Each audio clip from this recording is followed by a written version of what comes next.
Hello and welcome to Broad Street to Brideshead. Now, we've done a lot of novelists thus far in our series: Vera Brittain, Evelyn Waugh, Amitav Ghosh. So today we're going to be looking at something quite different: script writing, to be specific, comedy script writing. In this episode, I'll be interviewing Hartford alumni Fiona Pearce, following her journey from Oxford to drama school, from live tours to TV. We're going to be diving into the ups and downs of performance life, as well as giving advice on how to get into the industry.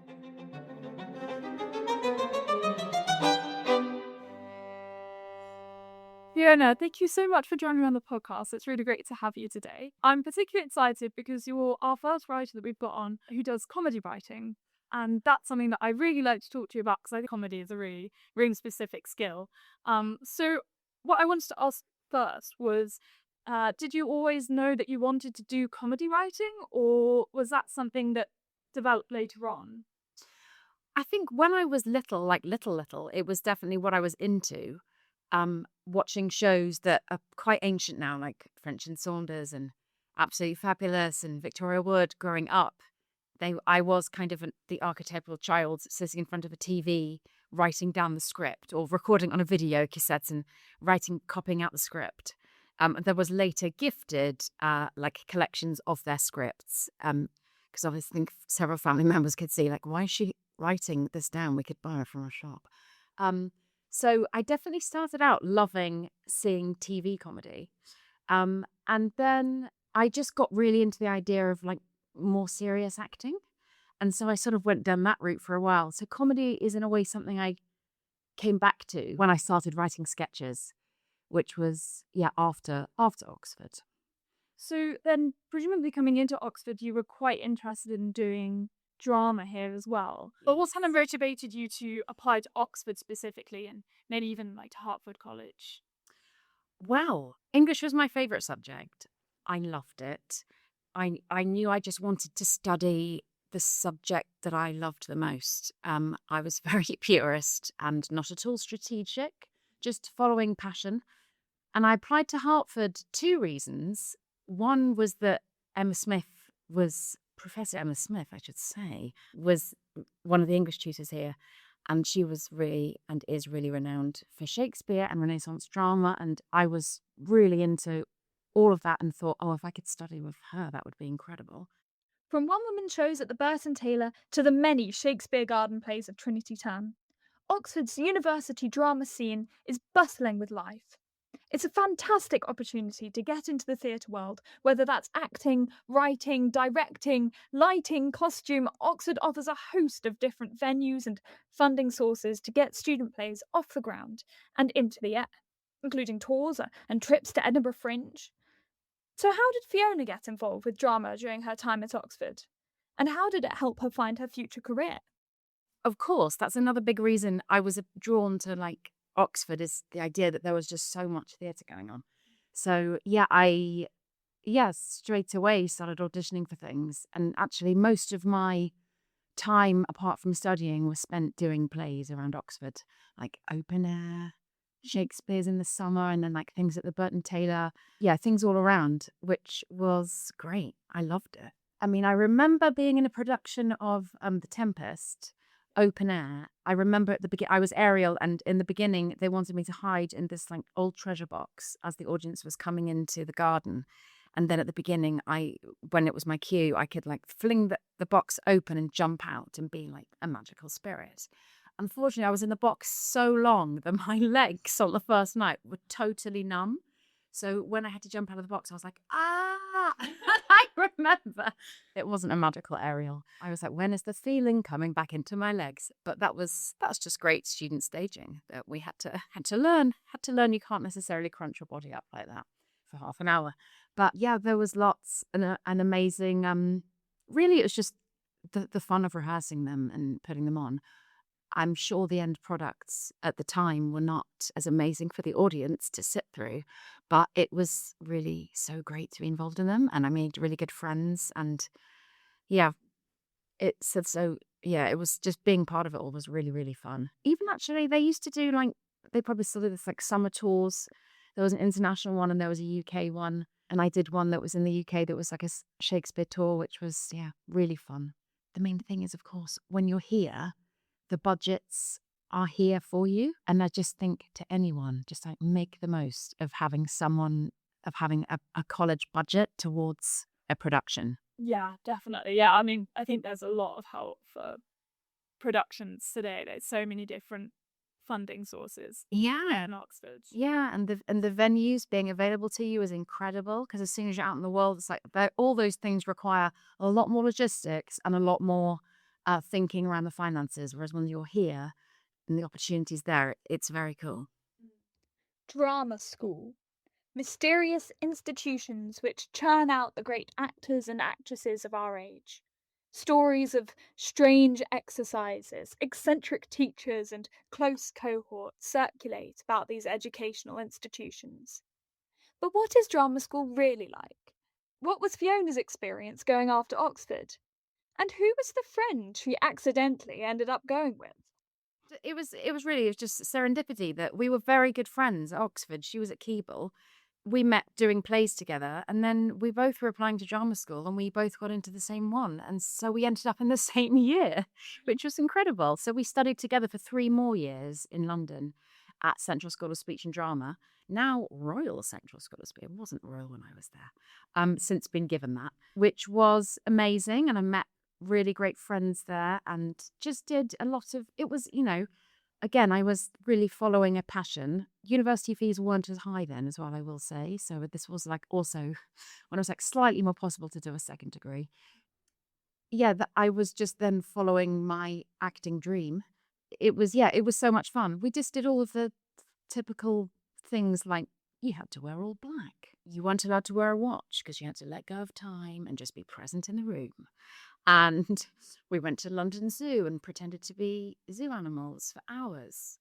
And so when a lot of graduates from Oxford would have been like doing their trainee contracts in the city, we were like crawling around in Regent's Park, pretending to be cattle, or well, actually, they're not zoo animals, pretending to be like, marsupials and then penguins. And it's a different life choice. Brizzy is what I made. No, I mean, that sounds fantastic. That sounds amazing. And so, was it there that you first began writing your own stuff? Yeah, I did write there. There were a couple of shows that we wrote ourselves, like end of year shows that you could put on for the other students.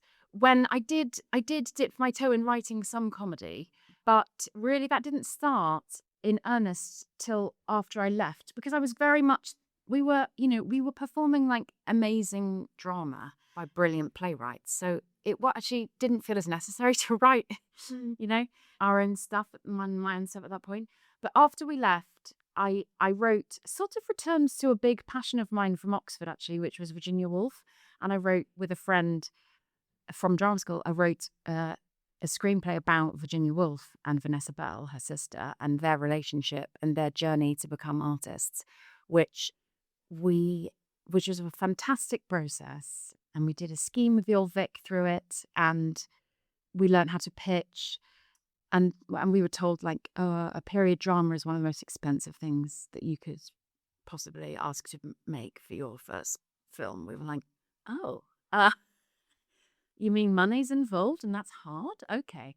So after that, I was like, how can I write something that I can actually like put on and has it is just fairly doable. And some friends were doing sketch comedy, and another friend who was a very old school friend, we decided to write some sketches together and do like a 10-minute set at another friend's sketch night. And that's just how we got started. It's like, this is a great opportunity to just write something, get on stage, test it, and see how it goes. And from there, it just felt like this is the best way to learn how to write and also really good to learn how to perform, really. It's just to keep doing it and do it badly and then try and do it like a bit less badly and then a little bit less and just over time, yeah, sort of learn how to do it.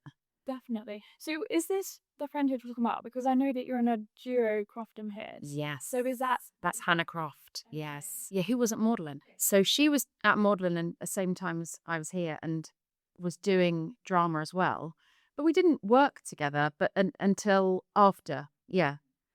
But she's also a friend from school. I mean, so many friends have been involved in this process. You see, this is what I'd recommend to people. It's like find friends who are like-minded, who you want to work with, because it's so nice to work with your friends. Yeah, and people you know and can You know, trust. and people you really like, because you're Mhm. going to have to like go through a lot together if you're going to perform, tour, write, as I say, do things badly together. It's lovely to do that with someone else and then be like, let's learn from this embarrassing experience we've had at this gig and try and get better. Yeah. A really important lesson I think is for creative industries in particular is kind of just like try and try again kind of thing. And you got to keep just going with it. And Yeah, definitely. I mean, so kind of thinking about that, I understand that you kind of did tours with Croft, but you've also done lots of other writing and some TV writing as well. How did you get into that? So while I was writing and performing with Hannah, and we did lots of Edinburgh Fringe, and then off that we did UK tours, and we had a radio show at one point as well. Uh, while I was doing that, I was also let me think how it happened. I started pitching for this website that's in the States called Reductress, which is sort of known as like the feminist Onion. It's like a satirized version of women's news in inverted commas, which I loved reading. So I wrote for them for a bit, and then I realized actually all my friends were reading a UK site called Daily Mash, which is like a UK satirical site. So then I just emailed them, just a cold email asking if I could pitch. And so I started pitching to them and then, yeah, have been writing for them for a really long time. And that's, yes, satirical news. You know, it's just getting your idea, a funny one liner, and then a satirical story to accompany it. And very fortuitously, that website got a TV show because it was popular. They made a sort of TV version of it. And so I wrote for that TV show, which was really fun, which was on BBC Two and then moved to Dave. That was great. And then off the back of that and through touring with Croft, I also wrote some TV shows with Croft, including like children's animations for CBBS, and which was really fun. Really fun. Sort of like educational, sort of a STEM-based narrative comedy show with marsupials set in Australia. It was insane. It's like we've got an 8-minute narrative arc. It has to have a STEM message, or STEAM actually, even STEAM message, STEM, and it's got to be age appropriate for preschoolers. And just loads of other rules from the animators, like don't let them do anything with water. We're not animating water, and don't let them do anything dangerous because the children will think they can, jump off the roof if you do anything too crazy.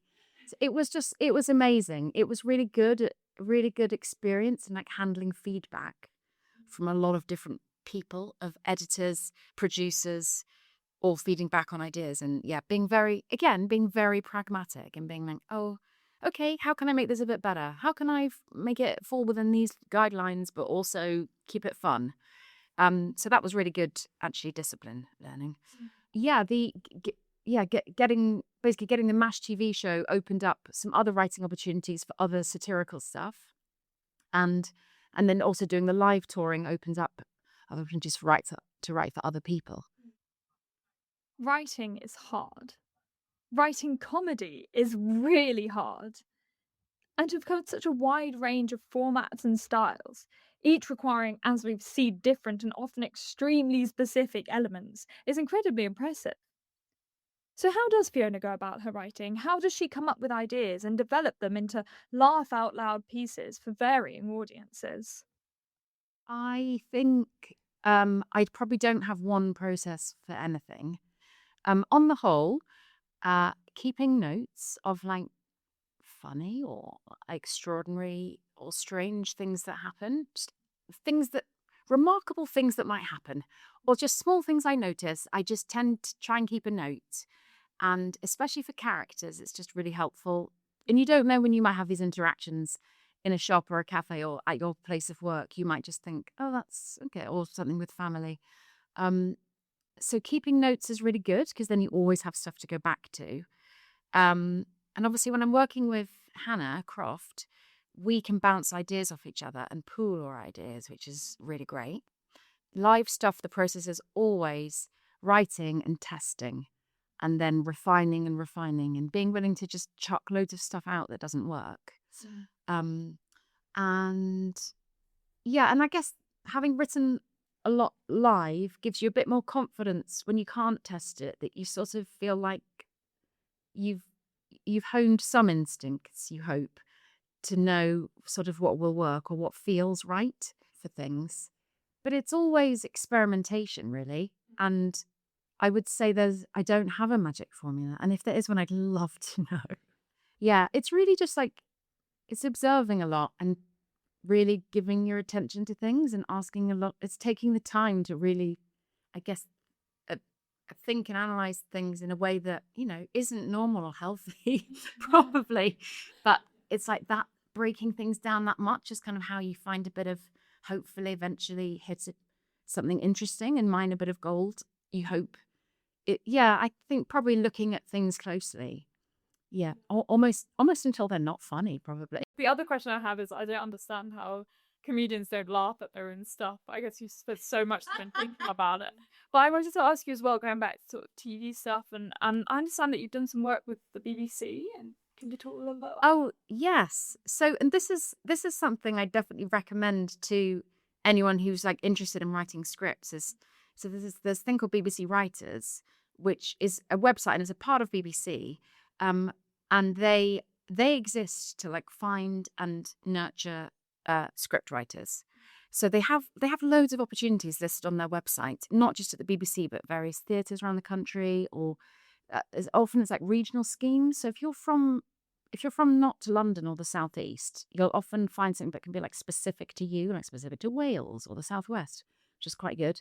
But they also do this thing called open call, where anyone can send a script.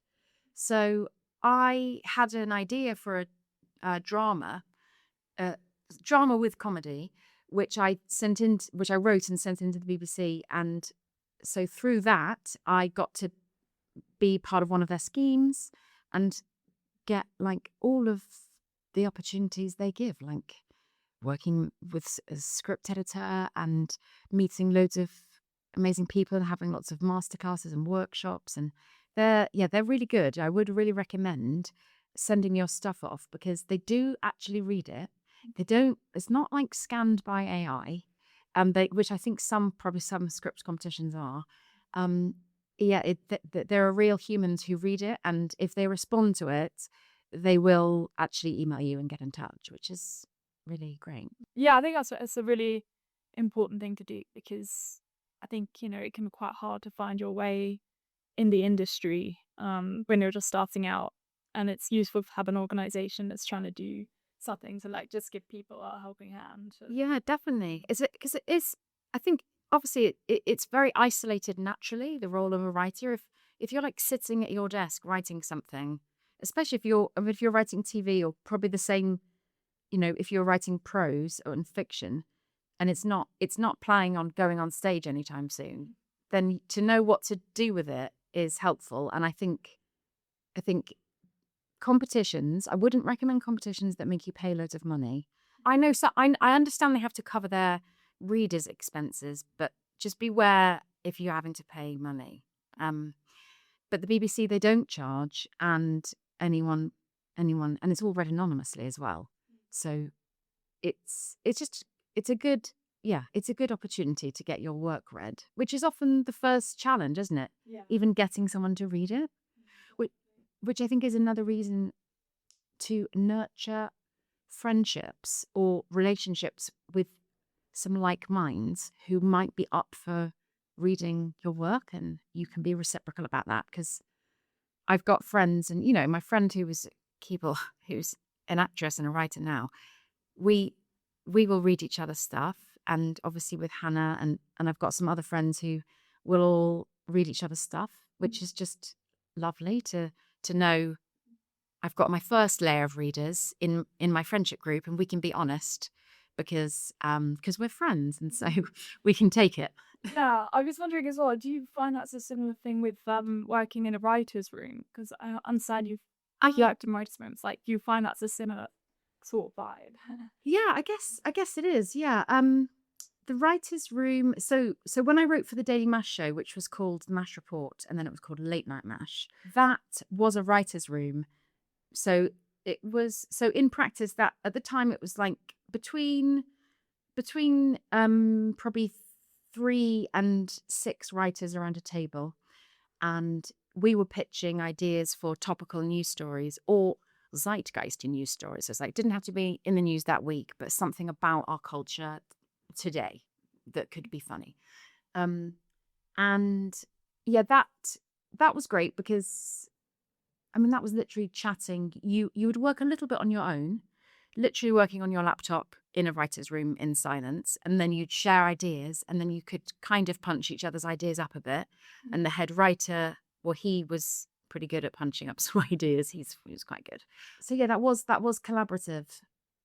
And I know, and it's the same. You know, when I worked in for the animations for BBC, a lot of that was big groups of people, including like an educational psychologist, because it's for children and they're quite responsible with how well they make these shows. It's quite impressive, and all the producers, and then lots of writers. So yeah, it really is a very collaborative process. I'd say TV is.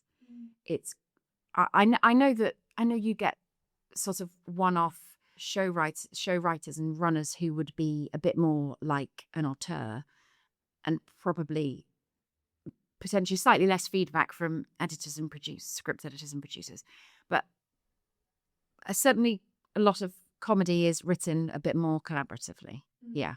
So you have to be open to take feedback and open to like not get your first idea through, and just understand that's kind of the nature of it. And that's why writing for Daily Mash was quite helpful for me.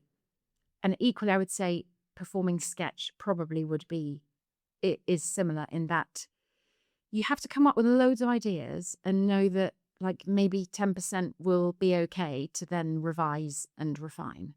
And you just kind of get used to knowing that you're going to produce a lot and some of it will be okay. And that's okay. We talked about how when you were a bit younger, you really liked comedy, and then you became much more interested in like serious drama. So I was wondering, is there something that kind of pushed you to want to go back towards comedy again? I think in some ways I was quite pretentious for a while, and maybe I credit myself too much, but maybe I'm slightly less pretentious now. And I think I just wanted to be taken seriously, and I thought the way to do that was maybe to do some very sad, slow, serious, heavy drama.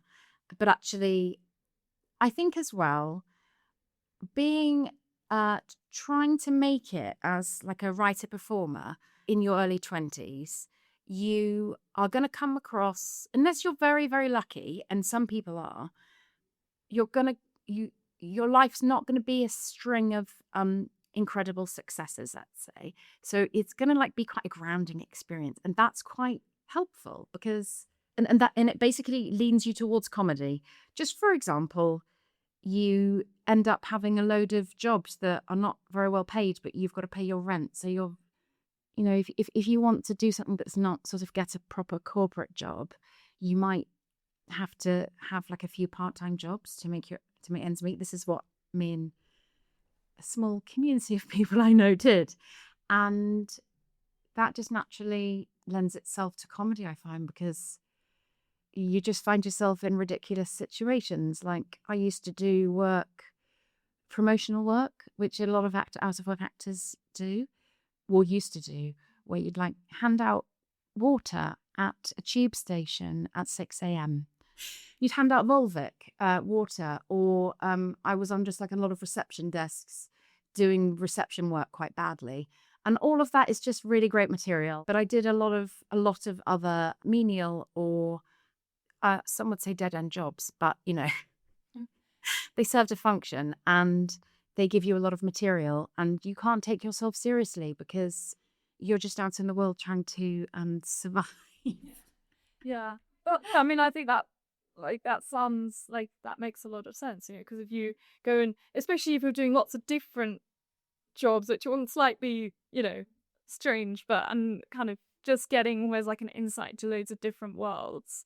Yes. And it kind of gives you material for lots of different, just sort of slightly odd interactions and Yeah. yeah. Yeah, seeing different, definitely different corners of the world, which was, yeah, in hindsight was very, very helpful. At the time, obviously felt like, am I using my Oxford degree to the best as I that I could? I mean, obviously, yes, I'd say on the whole, basically, my life kept putting me in semi-absurd situations, which made me feel like my life's a comedy. My life's a comedy. Oh God.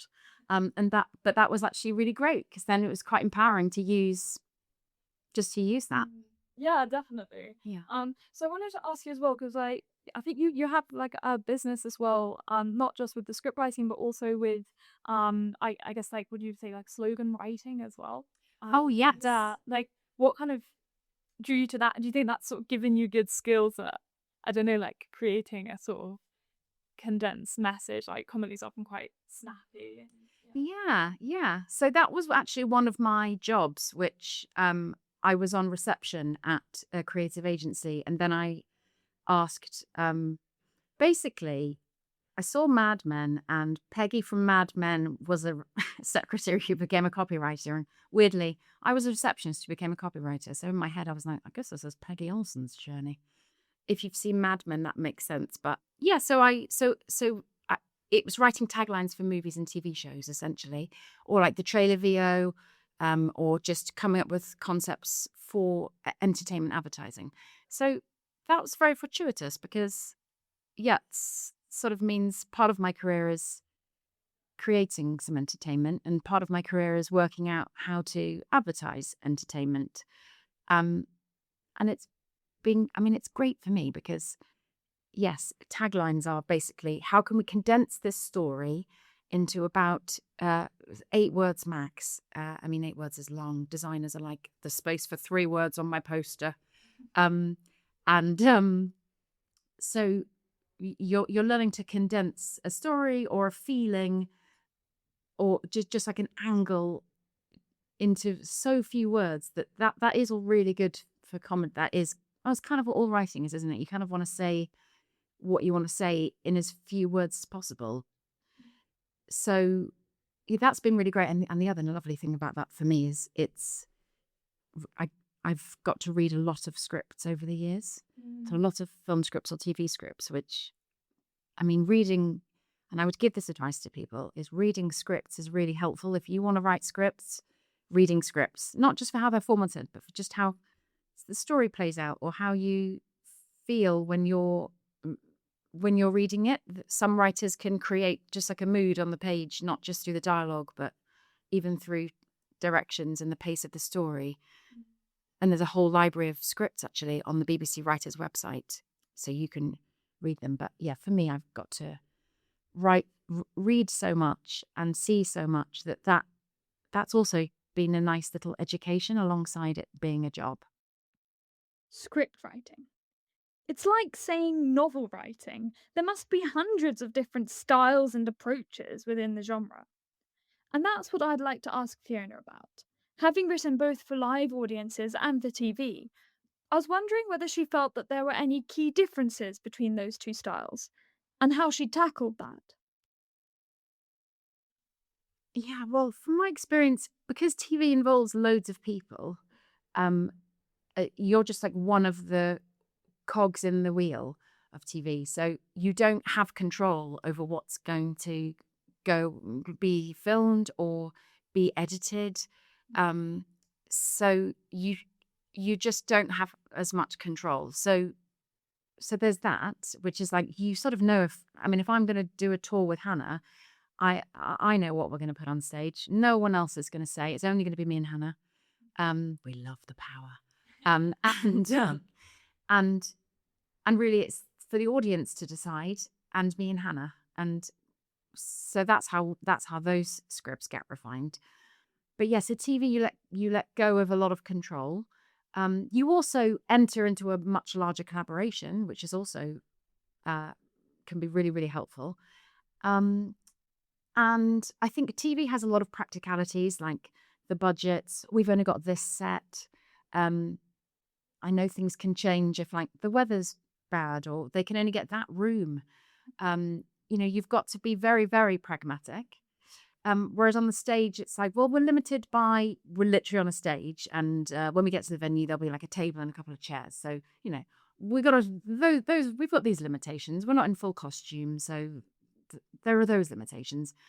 But I guess a big one for when we're performing is we like to use the audience a bit in a non-terrifying way for the audience, I will say. We always try and like make it kind because I've been to comedy shows where they like get you up on stage and you just feel like a prat. It's really embarrassing. Yeah. So we don't like doing that, but we do involve the audience. So yeah, that's the lovely thing about live performance is you want it to be alive in the room and to be like a special night that you're like, we remember our Northampton gig because, that's what that guy said when we asked a question. And, you know, y- we try and make something in the room that is special to that night, which obviously is not the case when you're doing something that's going to be filmed. Right, yeah. Yeah. And along those lines, I was wondering how you first got into doing tours because, I feel like that's not necessarily a very sort of self-explanatory thing from having written a script to being able to take it on tour. Like, what's the process for that? How we sort of started was doing gigs in pubs in London, like rooms above pubs, or below pubs, never on the same level as pubs. Weirdly, they never let comedians on the same level. And then there was like comedy theatre, like Leicester Square Theatre. I think all of the rental prices have gone up a lot, but it used to be manageable to do it. And then we would go to Edinburgh, and from Edinburgh, which you can organise yourself, and from Edinburgh we got an agent, and it's the agent who organises the venues, because they have contacts in these regional theatres, which are amazing. I mean, there is so much comedy and live stuff now, just like especially since lockdown, I've really noticed. Like small villages and like small towns where you'd think they're not going to have anything here, right? And then you're like, Sarah Pascoe's performing? This is amazing. Like, I mean, it's amazing. I think maybe people, because they're working from home, they're not going to travel to the city so much. I mean, I don't think I'm making headline news here. This is a thing that's happened. Yeah. So, but I think what I'd recommend, because sometimes we did gigs like we do go and do a charity gig, for my auntie, because she's involved in Amnesty International. So we'd go and do a charity gig that she organised in her town. So I would also say if you don't have an agent who can book things for you, which is obviously, maybe a bit further down the road for some, depending on where you are, you can also just mine contacts that you have and think, because an audience in like a village hall or an audience in even just like a small community centre, it is still an audience and is still like a great place to go and test your stuff and to see and just to see how it goes down and to even if you started by going, okay, here's a list of like people I know who live in different places, could I arrange something through them at like with minimal financial risk that could just be a great tester for me. So, kind of on this track, then, do you have anything coming up, like tours wise, or yeah? So Hannah and I have got this dream of doing, well, literally a village hall tour, because we have these characters who thrive in a village environment because they're these sort of home counties powerhouse middle-aged women who we've had them for years. We've always been like, one day we'll be like old enough to play them, without like any like makeup or wigs. And now it's like getting dangerously close. Be careful what you say. So we are writing a Christmas show for them, which is going to be, well, they'll be the central characters, but it will be essentially a big sketch show like we've written before, where we start with characters, but then we try and give them all a nice little story arc that ties up. So they're in sort of the same story world. So they will be the heart of our Christmas show. We actually thought how fun to write a Christmas show. for some reason, this is what we've decided we're going to do. So yes, that will be going on, and then hopefully doing some other dates, but that's TBC for later in the year. There we go. Just sorry, just because you mentioned the characters. So is that something you like will quite often use? Like, do you have maybe some set characters that you will often write scripts around? Is that Well, yeah, I mean, when we did 7 years, I think, at Edinburgh. 1 year off. 1 year off because we literally both had our first children in August. So we were like, we wouldn't go to Edinburgh that August, would we? Should we risk it? No. So we took one summer off and then we went back when they were very young babies. Would I recommend taking babies to the Edinburgh Fringe? No. Yes, what we did is we sort of the characters who went down really well, we just kept writing more material for them, and we just thought, well, what if we put them there? What if we give them this? And so they would appear in successive shows. And then when we did tours, so our standard show is like a 60-minute, but then when we tour, we do an hour and a half because venues always want an interval to sell drinks because obviously that's how they survive. I'm very practical about all of these things.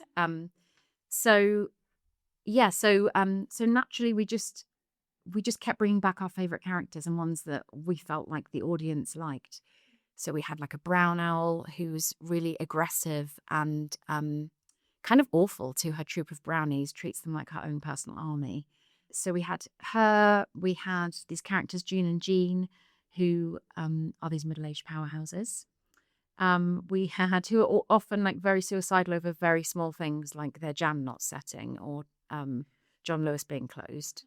And we had an IT guy who was like sort of a super geeky, very verbose IT guy, a very toothy guy who Hannah played, very toothy boyfriend, where we sort of channeled all our relationship observations into this like very dysfunctional couple.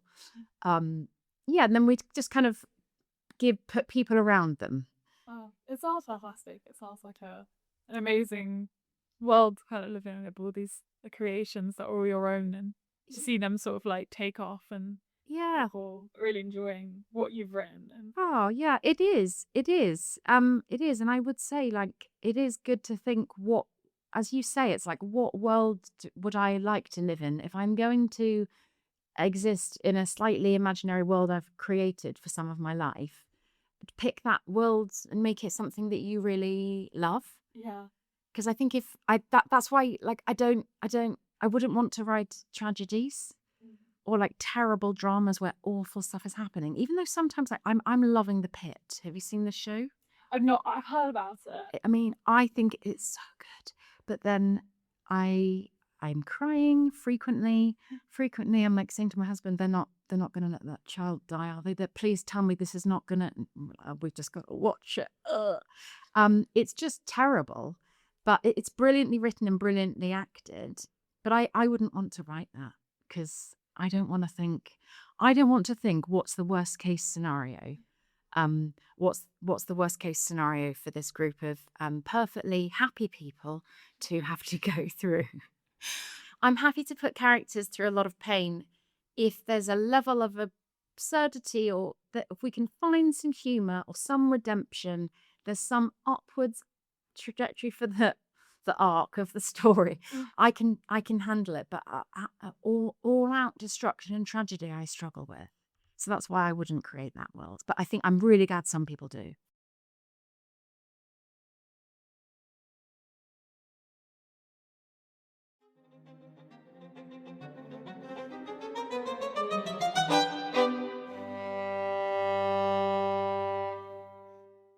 I find Fiona's message is one of positivity and hope. In a world where things seem to be going from bad to worse, it can be easy to give in to doom and gloom.